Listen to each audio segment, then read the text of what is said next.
As misericórdias do Senhor se renovam sobre nós. Aleluia.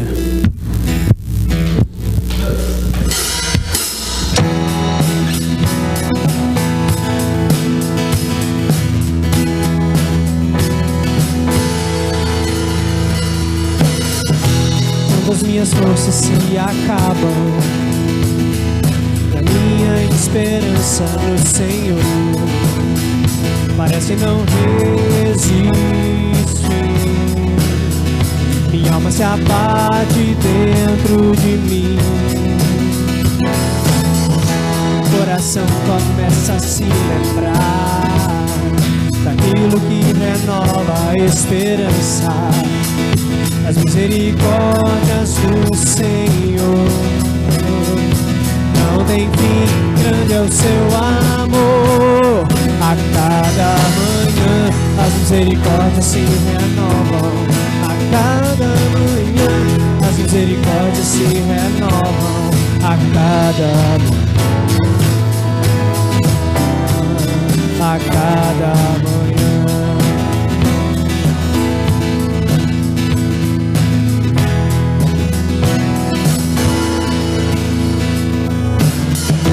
Quando as minhas forças se acabam e a minha esperança no Senhor parece não resistir,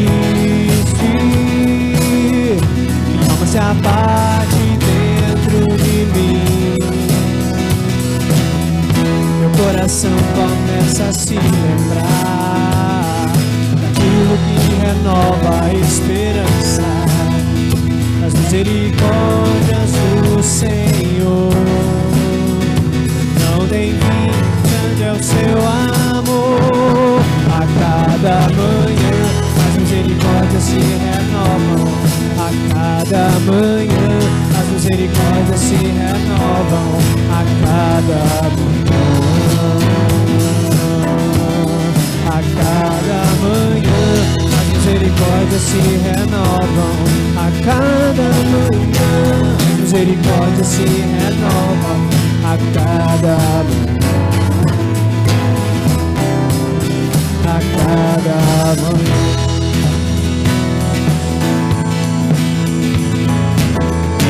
Minha porção é o Senhor, a minha força é sua alegria, Ele é a razão do meu louvor, inspiração da minha melodia. Espero nele a cada novo dia. A cada manhã as misericórdias se renovam. A cada manhã as misericórdias se renovam. A cada manhã.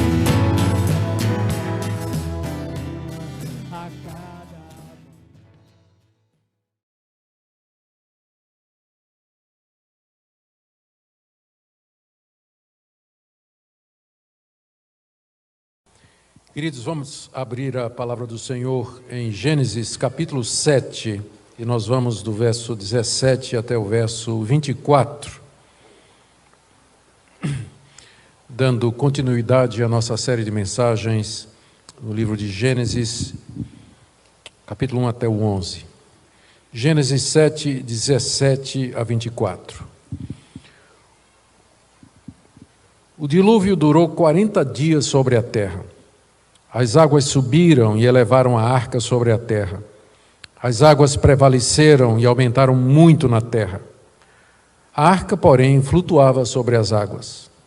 As águas prevaleceram excessivamente sobre a terra e cobriram todos os altos montes que havia debaixo do céu.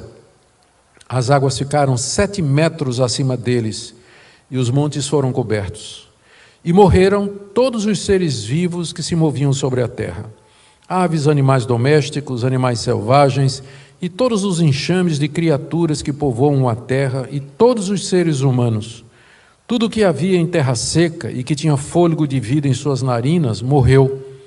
Assim foram exterminados todos os seres que havia sobre a face da terra. As pessoas e os animais, os seres que rastejam e as aves dos céus foram extintos da terra.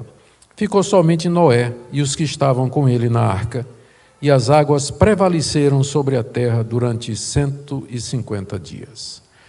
Até aqui, queridos, a leitura da palavra de Deus. Oremos mais uma vez.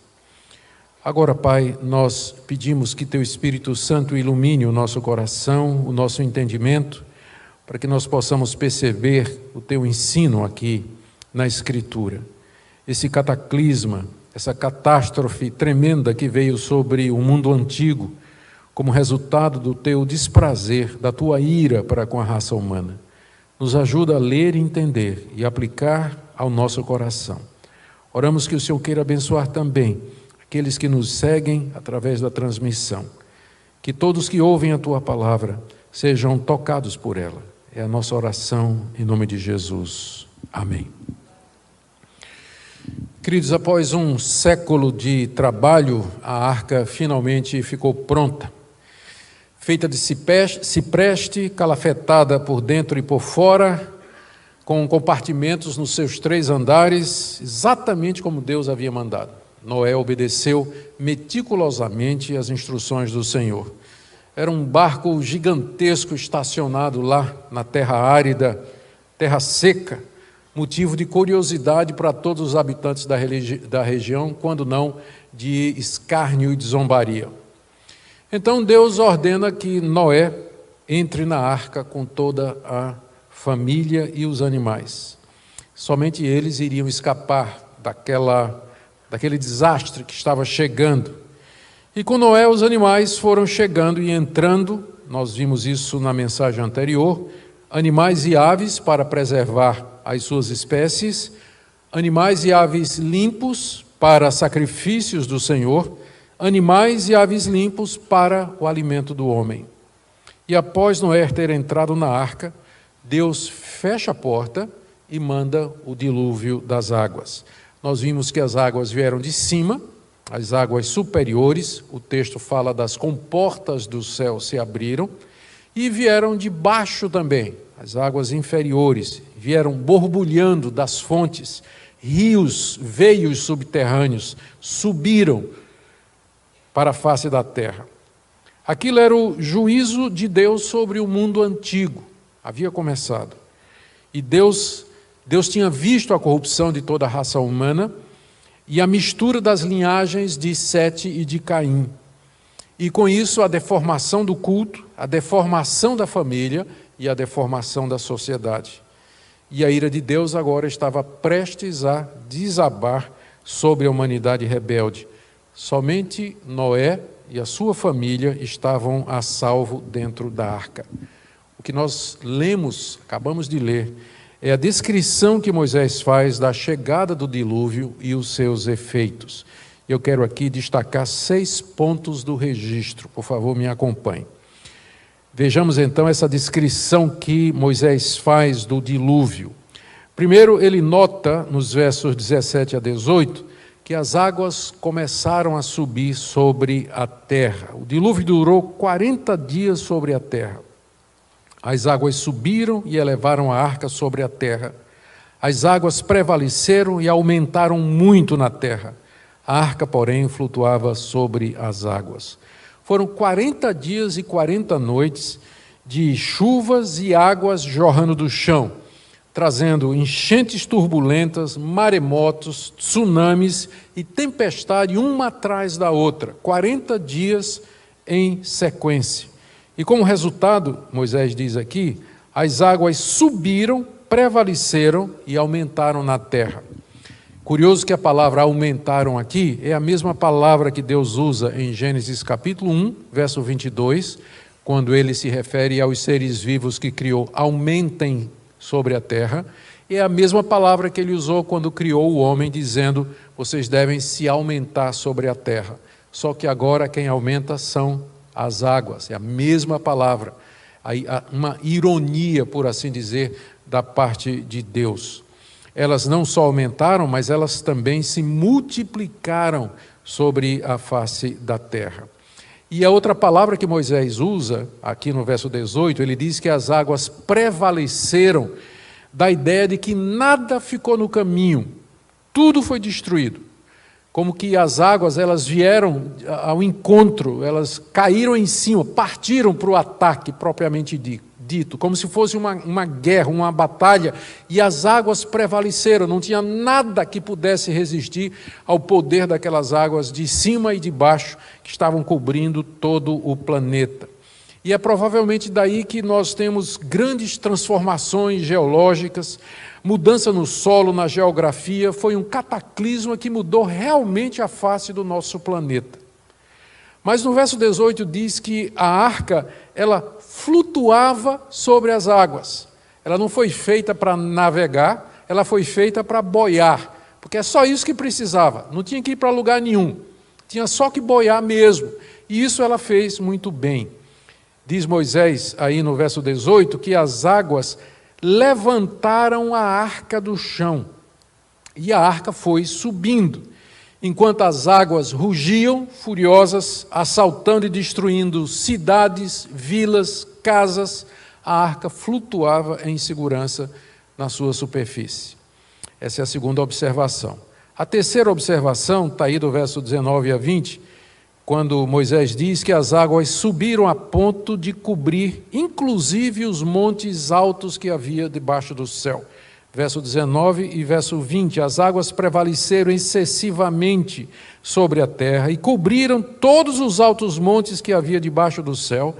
As águas ficaram 7 metros acima deles e os montes foram cobertos. Moisés diz aqui que as águas cresceram excessivamente, tanto na altura, a ponto de cobrir os montes mais altos 7 metros para cima, como na sua extensão.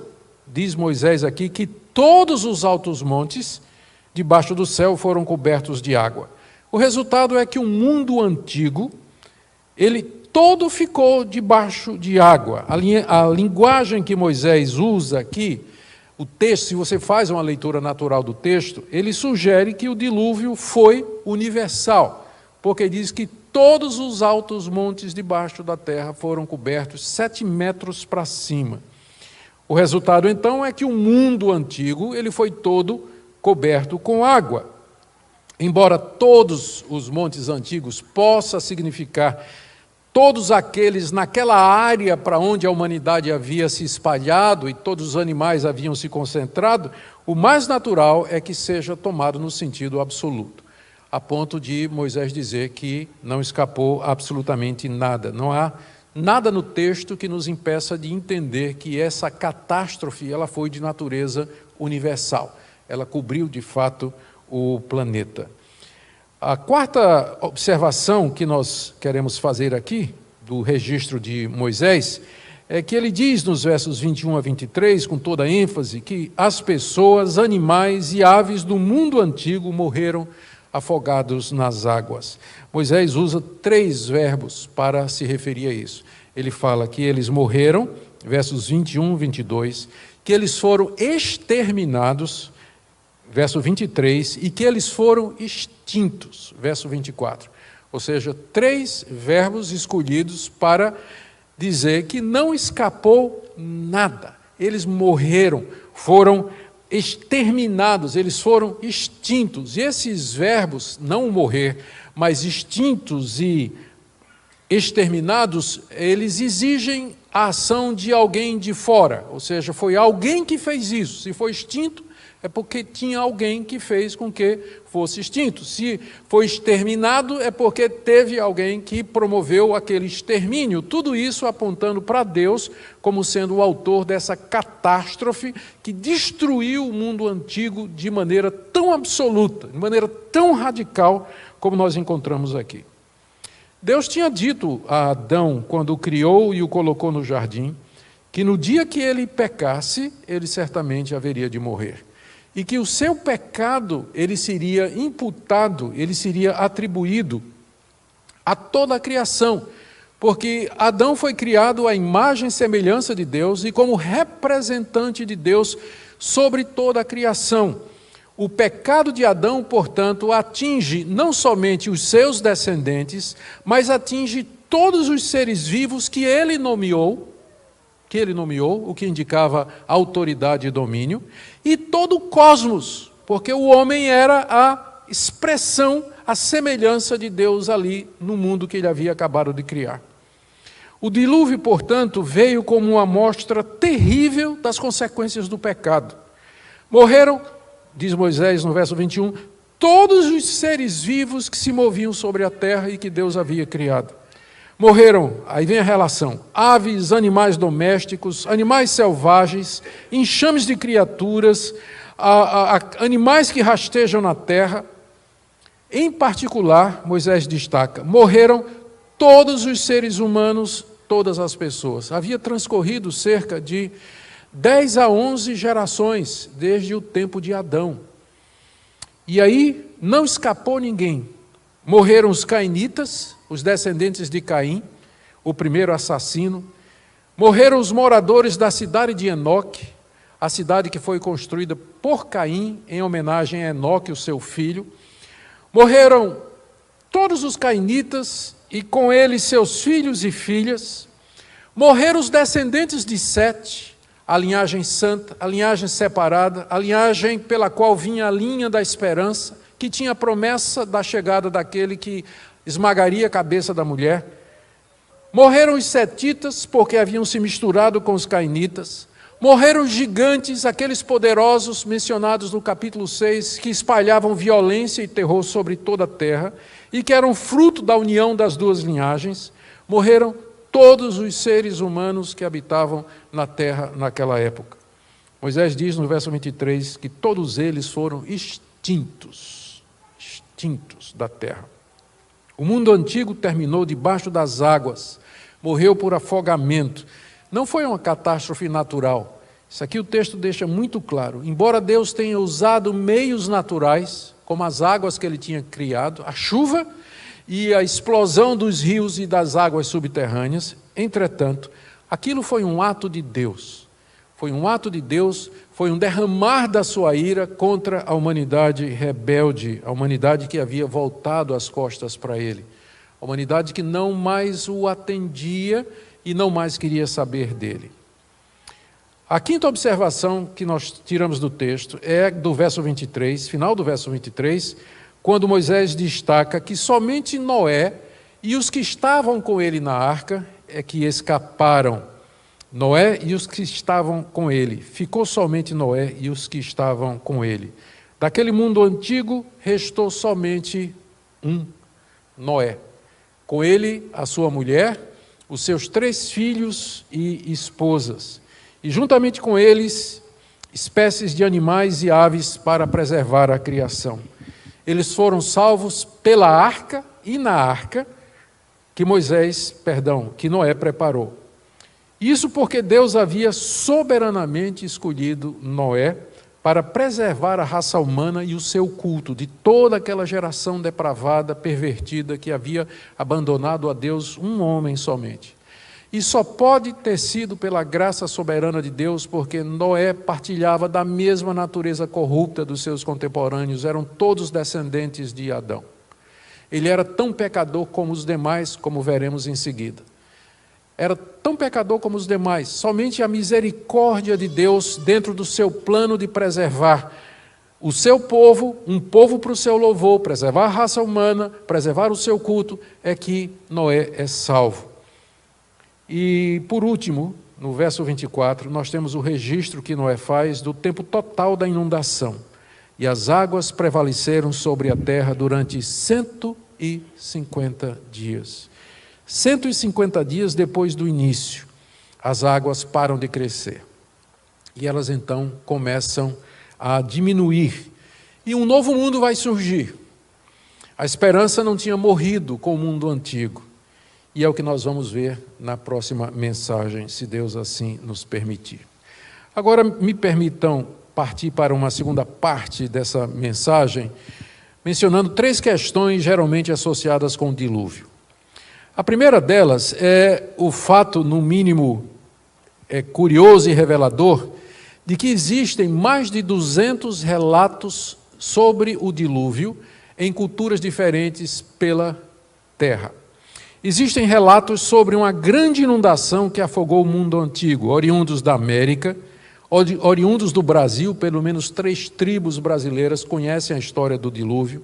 Oriundos da Austrália, das ilhas do Pacífico. E as mais próximas do relato bíblico têm origem na Babilônia.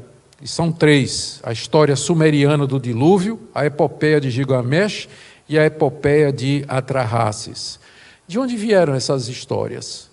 De onde será possível que culturas diferentes, separadas por distâncias tão grandes, em épocas distintas, tiveram a mesma ideia de um dia criar uma história como essa? Ou não será que todas elas têm origem num único fato acontecido há muito tempo atrás e que ficou na memória, e vou explicar daqui a pouco como? Todas estas histórias, relatos do dilúvio, eles trazem os seguintes pontos. Os deuses resolveram destruir a humanidade por diferentes razões.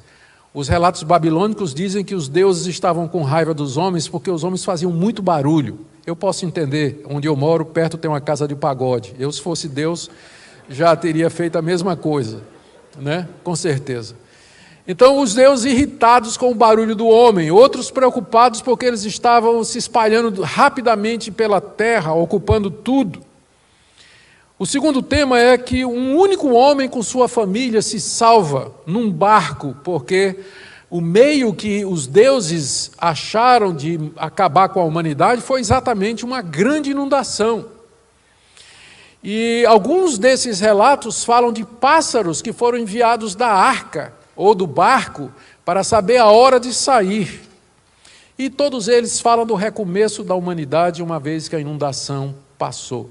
A epopeia de Gilgamesh, ela traz o relato curioso de que os deuses ficaram surpresos quando descobriram que um deus avisou o seu adorador de que o dilúvio viria e deu tempo dele preparar um barco e se salvar da inundação que haveria de acontecer. Outro relato diz que os deuses, vendo que o plano fracassou, eles mandaram infertilidade e inventaram o aborto para acabar com a raça humana. Então, são relatos que você encontra em todo o mundo, em culturas de todos os continentes. Como explicar isso? Comparando esses relatos com o relato bíblico, nós podemos afirmar, primeiro, a única explicação para essa variedade de histórias e pela universalidade delas é que, de fato, houve um evento causador. Houve, de fato, uma inundação há muito tempo atrás que destruiu o mundo conhecido, uma vez que as histórias vêm de todas as partes do mundo.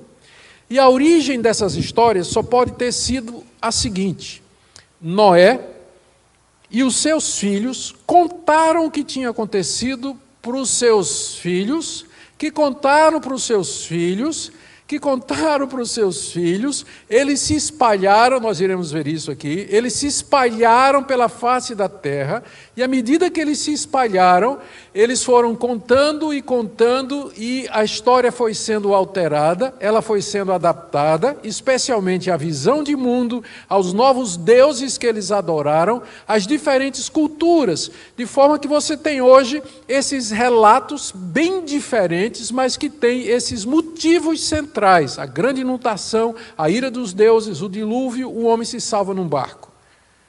A origem foi exatamente essa.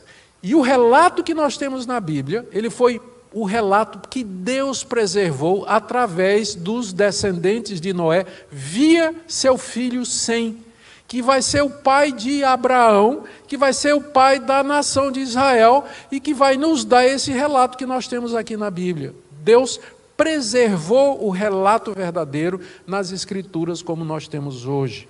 O relato bíblico, aliás, você comparando o relato bíblico com o relato, por exemplo, com os relatos babilônicos, você vê que o relato bíblico é muito mais modesto, muito mais realista e crível. A barca de Gilgamesh é um quadrado, com certeza ele iria afundar assim que o dilúvio começasse. Em outros casos, o dilúvio dura um dia. E não teria como afogar a humanidade toda. Você percebe como o relato bíblico, comparativamente falando, ele é muito mais realista, crível, passível de ser histórico do que as lendas que você encontra nessas histórias. E o ponto diferente de todos, o que marca o relato bíblico que nós acabamos de ler, dos demais relatos é que o relato bíblico é o único que centra no fato de que o pecado humano foi a causa do desagrado de Deus. Em todos os outros relatos, os deuses estavam incomodados com algumas coisas. Mas o relato bíblico é o único que diz que Deus ficou irado com a desobediência do homem, com a rebelião do homem, com o pecado do homem. E ele então resolveu punir a humanidade pela sua desobediência, pelo seu pecado e pela corrupção. Isso sim se parece muito mais com a realidade que nós conhecemos a respeito do nosso Deus, do que Deus ter ficado zangado com a zoada, né? Falando aqui em nordestino. Segundo ponto, que sempre é relacionado ou associado com o relato do dilúvio, é o registro fóssil e os dados geológicos. Aqui nós não temos tempo para detalhe, nem é o momento, nem a hora para a gente entrar nisso. Há excelentes estudos feitos por cientistas que são criacionistas e diluvianos, que podem trazer todos os detalhes para vocês. Mas, em linhas gerais, eu quero aqui trazer algumas informações e perspectivas. A questão é se nós temos evidências geológicas de uma grande inundação do mundo antigo. Eu acredito que temos sim, e eu vou mencionar apenas as mais conhecidas e que geralmente são trazidas para o centro do debate quando esse assunto é mencionado. Primeiro, nós temos fósseis de criaturas marinhas muito acima do nível do mar. Como é que elas foram parar lá? Segundo, nós temos cemitérios de animais que morreram subitamente e foram enterrados. Animais que morreram em posições e de uma forma que não é natural. O animal, quando vai morrer, está ferido, vai morrer de velhice ou de doença, ele deita e ele espera a morte chegar. Mas há casos e casos, tem cemitérios inteiros de animais que morreram nas posições mais grotescas, como se de repente tivesse sido, morreram com uma avalanche de barro ou terra, uma catástrofe que aconteceu em cima deles. Tem camadas de segmentos rapidamente depositadas e espalhadas por vastas áreas em muitos sites de escavação arqueológica. Existem erosões e falta de erosões, informações geológicas que podem ser mais bem explicadas pelo catastrofismo, que é a teoria de que houve realmente uma catástrofe no mundo antigo que mudou a geologia, a geografia do nosso planeta. Talvez um exemplo aqui disso são partes do Grand Canyon, onde existem essas erosões ou falta delas. Tudo apontando para um desastre de natureza mundial como o dilúvio. O que eu quero dizer é que nós não precisamos das evidências arqueológicas ou científicas para crer no relato. Mas é muito bom quando elas corroboram, nos ajudam. Então, o pessoal às vezes diz assim, não, você acredita nesse livro, essa história da arca? Você começa contando para ele dizendo que 250 culturas ao redor do mundo acreditavam. Né? E segundo, que não há falta de evidências que sugerem um grande cataclisma que alterou a face do nosso planeta, alterou a face da Terra como nós a conhecemos. Terceira questão que às vezes é levantada aqui, e eu estou fazendo isso aqui mais por bem dos nossos jovens, adolescentes e universitários também. Às vezes as pessoas levantam a questão da capacidade da arca para conter todos os animais e aves. Estudiosos têm afirmado que a arca caberia perfeitamente os pares de animais mencionados, especialmente se fossem filhotes. Vocês lembram que da última vez, quando eu dei uma descrição da arca, eu disse que você podia botar 10 carretas daquelas grandonas, uma atrás da outra, para você ter uma ideia do comprimento dela, o tamanho desse barco. Não é à toa que levou 100 anos para ser construído. Quanto aos dinossauros, o pessoal sempre vem com isso aí, né? Mas e os dinossauros? Bom, certamente eles existiram, né? Não tem como negar, nenhum crente em sã consciência vai negar a existência dos dinossauros, os fósseis estão aí para isso. E há relatos, inclusive, no texto bíblico, que talvez possam indicar a existência deles. Já chamamos a atenção aqui para aquilo que está escrito em Gênesis 1, 21, quando diz que Deus fez as grandes criaturas marinhas, traduzidas às vezes como monstro ou como Leviatã, e que ninguém sabe ao certo o que era, mas um tipo de bicho monstruoso que morava em maior parte nas águas. Se esses dinossauros sobreviveram ao dilúvio entrando na arca, a arca caberia perfeitamente. É só você lembrar que das espécies conhecidas de dinossauros, a grande parte deles são de dinossauros pequenos. Os grandões que vocês conhecem é por conta de Hollywood, que faz filme de terror. Mas eles não eram muitos. E se fossem pequenos, poderiam entrar à vontade na arca, que ainda sobrava espaço. E depois eles teriam sido gradualmente extintos por outros fatores. O meu alvo aqui é apenas mostrar que os argumentos que se levantam contra o dilúvio, a arca e a existência de Noé, eles não são tão persuasivos a ponto de nos forçar a rejeitar a historicidade do texto. E aí vem a pergunta: por que a historicidade desse texto é tão importante para nós? Faz diferença para nós se realmente Noé existiu, se ele construiu um barco e se houve esse dilúvio, essa catástrofe de proporções universais? De fato, sim. Faz uma importância muito grande. Por isso eu fiz esse preâmbulo, para mostrar agora, na terceira parte da minha mensagem, o que o dilúvio representa na história da salvação. E são 3 pontos aqui que eu quero trazer para vocês. Primeiro, o dilúvio é uma expressão dos castigos temporais de Deus sobre o mundo, sobre os indivíduos. E aponta para o dia do juízo e do castigo eterno. Não foi a última vez, não foi a última vez que Deus fez isso.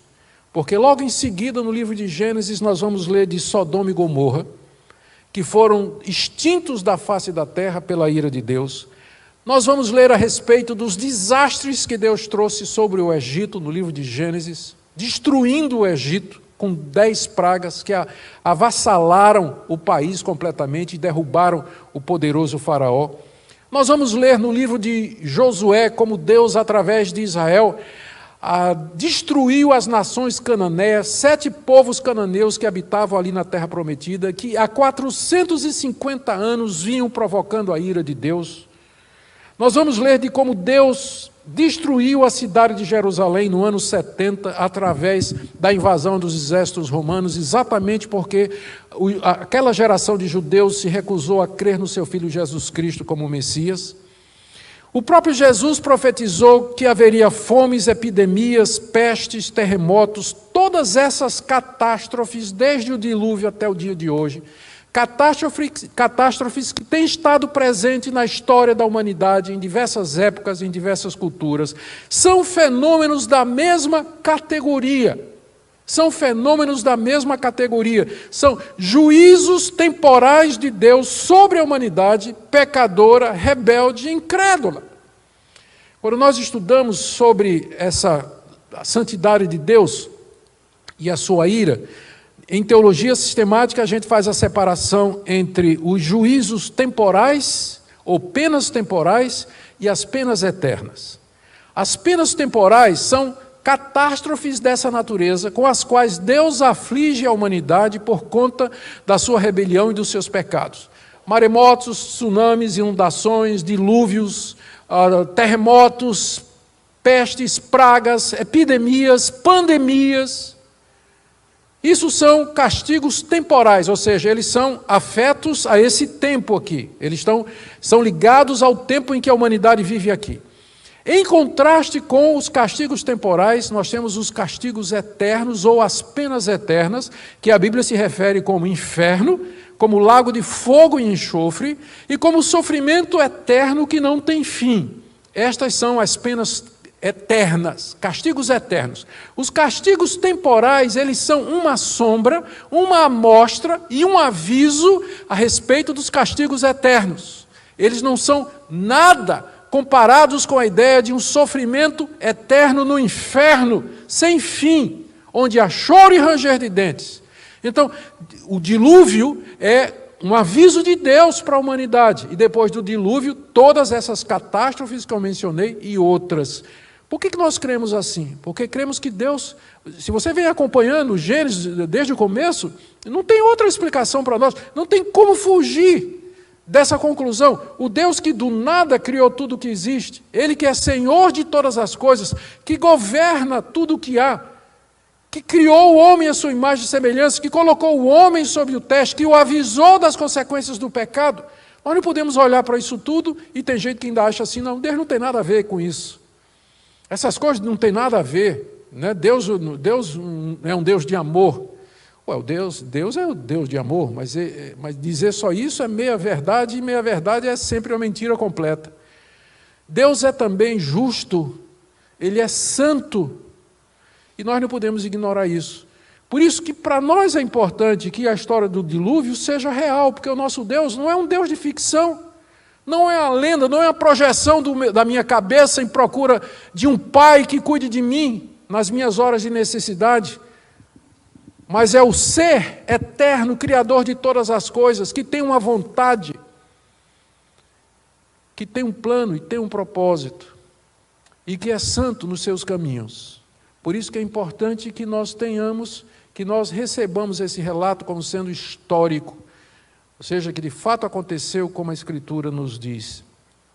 Segunda razão é que a arca levantada pelas águas, ela representa na teologia bíblica a salvação em Cristo simbolizada no batismo.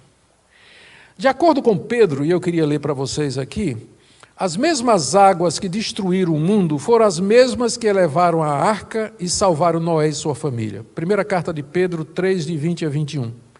Diz assim: Deus aguardava com paciência nos dias de Noé, enquanto se preparava a arca, na qual poucas pessoas, apenas 8, foram salvas através da água. O batismo, que corresponde a isso, agora também salva vocês, não sendo a remoção das impurezas do corpo, mas o apelo por uma boa consciência para com Deus por meio da ressurreição de Jesus Cristo. Quando a gente olha para a arca, a história do dilúvio, como nós acabamos de ver aqui, a gente percebe que não é só destruição, não é só a ira de Deus se derramando em torrentes sobre o mundo rebelde, mas enquanto as águas subiam, a arca flutuava na superfície das águas, e dentro dela Noé e sua família. E Pedro, olhando esse fato, ele observa o seguinte, que a arca é um tipo da redenção em Cristo Jesus. A arca nos salva, nós somos salvos na arca e pela água, e ao mesmo tempo pelas águas, porque foram as águas que levantaram a água da terra. A mesma água que destrói o mundo é a mesma água pela qual Noé é salvo. É levado da terra em segurança na arca. E Pedro aqui, ele faz a figuração. Nós somos salvos em Cristo Jesus, e essa salvação é simbolizada no batismo. Então você já tem, desde Gênesis você já tem o plano de Deus revelado de maneira figurativa, simbólica e tipológica, na figura da arca sendo elevada nas águas e sendo salva do cataclisma, do desastre que estava acontecendo, levando a fim e a termo aquele mundo antigo. Em resumo, a arca flutuando sobre as águas aponta para a salvação em Cristo, que é simbolizada pelo batismo. E esse batismo, Pedro diz aqui, é um novo nascimento e não simplesmente uma lavagem externa com água. Na época de Moisés, quando ele estava lendo ou escrevendo esse relato para os israelitas, eles não tiveram o privilégio de entender esse simbolismo plenamente, embora eles, ao saírem do Egito, eles foram batizados no Mar Vermelho.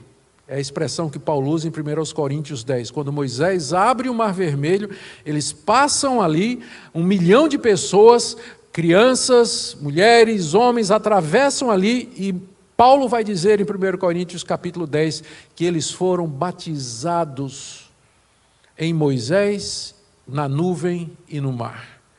Então eles tinham tido essa experiência, uma experiência semelhante, e agora talvez pudessem entender o que é que a arca simbolizava e significava. Mas para nós que estamos vivendo 2000 anos depois que esses fatos aconteceram, depois que o Novo Testamento foi escrito, que Pedro disse isso, nós podemos olhar e saber que a salvação de pecados, ela nos é garantida por Deus, e que o batismo é o símbolo disso. E nós podemos nos alegrar que Deus já apontava para a redenção em Cristo Jesus ali no meio de todo aquele desastre. Não era só ira, mas também compaixão e misericórdia. Terceira razão pela qual esse relato é importante para nós é porque Noé, ele é visto como um ícone da salvação pela fé. O profeta Ezequiel nos diz no capítulo 14, 2 vezes, ele se refere a Jó como homem justo e homem de fé. Mas o texto mais importante é Hebreus, capítulo 11, verso 7, já lido aqui também, onde diz que pela fé Noé preparou a arca, fé pela qual ele condena o mundo e fé na qual ele foi salvo juntamente com a sua família. Ele foi salvo porque creu que Deus mandaria o dilúvio. Antes disso, ele já tinha crido nas promessas de Deus. Nós já vimos a piedade de Noé. Ele tinha crido na promessa da vinda do descendente da mulher. E os israelitas fiéis, como Noé, eles também foram salvos pela fé no Messias que haveria de vir. E nós hoje somos salvos pela fé no Messias que já veio. E eu quero terminar fazendo algumas aplicações práticas para nós hoje, diante desse texto. Primeira delas, queridos, eu creio que essa passagem, ela nos chama a confiarmos na Bíblia como sendo a palavra de Deus. Como é importante a historicidade do relato de Gênesis. Vocês vão encontrar pessoas que vão dizer que Gênesis é mito, que é lenda. Vocês vão encontrar isso em sites na internet, em blogs, em perfis. Vocês vão encontrar isso sendo dito em eventos. E vocês, é claro, se frequentam a universidade, ou se estão na universidade, é o que vocês vão ouvir. Que o livro de Gênesis é um livro lendário, ele é um livro cheio de mitos e de fábulas. Mas o pior de tudo é ver que um grupo que se denomina cristão, acreditar que a gente pode continuar crendo em Jesus Cristo como nosso Senhor e Salvador, e mesmo assim não precisar da historicidade, ou que esses fatos narrados no livro de Gênesis, eles realmente tenham acontecido como o texto diz que aconteceu. A pergunta é, onde então nós vamos fundamentar a nossa fé? O cristianismo é a única religião no mundo que depende da história. Você pode negar a existência de Maomé, o islamismo ele não depende de Maomé ter existido ou não. O confucionismo, da mesma forma, budismo igualmente. Mas o cristianismo é a única religião que depende do fato de que o seu fundador morreu e ressuscitou. Fatos históricos, sem os quais o cristianismo não existe. Então, não tem, se esses relatos eles são fake, eles são falsos, eles são lenda, é o produto da imaginação criativa dos crentes do Antigo Testamento, dos fundadores de Israel, todo o Novo Testamento fica sem base, porque o Novo Testamento ele se escora exatamente nessas histórias. Por que nós precisamos de um Redentor? Por conta de Gênesis 3. Por que nós temos valor? Por conta de Gênesis 1. Deus nos fez a imagem e semelhança. Por que a heterossexualidade é o normativo? Porque lá de Gênesis capítulo 2, Deus os fez macho e fêmea. Então, toda a ética, toda a doutrina cristã, ela depende da historicidade desses fatos. Portanto, esse relato, ele nos confronta. Porque ele parece lendário, não é verdade? Ele parece mesmo, parece incrível que esse tipo de coisa tenha acontecido. E é nesse momento que você é confrontado. Você crê ou não? Você crê ou não? Porque qual vai ser então o critério para você dizer, não, eu não creio nesse relato aqui, para você dizer, mas eu creio na ressurreição de Jesus Cristo. São fenômenos da mesma ordem, chama-se milagre. Por que você vai dizer que você vai escolher agora os milagres em que você vai crer? E qual o critério para isso? Ou recebemos a Bíblia toda como palavra de Deus, ou então nós estamos abertos a subjetivismo e nós vamos ser guiados por outros critérios. E vamos sucumbir, como muitos evangélicos têm sucumbido, a teoria da evolução, ao naturalismo filosófico, ao marxismo cultural e coisas do gênero que a gente vai encontrar na universidade, nos livros acadêmicos de hoje. Então, essa é a primeira aplicação. A segunda, queridos, como nós não deveríamos temer a Deus e a sua ira? E essa palavra eu trago com muito temor. Talvez haja alguém aqui, pessoas que estão me acompanhando pela transmissão, pela internet, que pensam que elas podem estar ligadas a Deus ou ter comunhão com Deus e ainda assim flertar com o pecado. Veja o que é que Deus acha do pecado. Veja o que é que Deus faz quando Ele diz basta. Então não provoque a ira de Deus. A paciência de Deus tem limite. Eu estou falando como homem aqui, uma linguagem para você entender. A paciência de Deus tem um limite. Pessoas se professam cristãs, de alguma forma relacionados estão com a igreja, talvez participam, talvez estejam ligados lá, são membros de alguma forma, mas estão vivendo uma vida dupla. Uma vida de imoralidade, uma vida de desonestidade, uma vida pragmática, uma vida absolutamente mundana. Pode ser que nós não vejamos. E geralmente quando a gente descobre já é tarde demais. Mas o Deus Criador de todas as coisas, que viu tudo o que tinha acontecido naqueles dias, Ele é o mesmo Deus hoje. E não esqueça o que disse Jesus lá, o que o Senhor Jesus falou em Mateus 24, 37.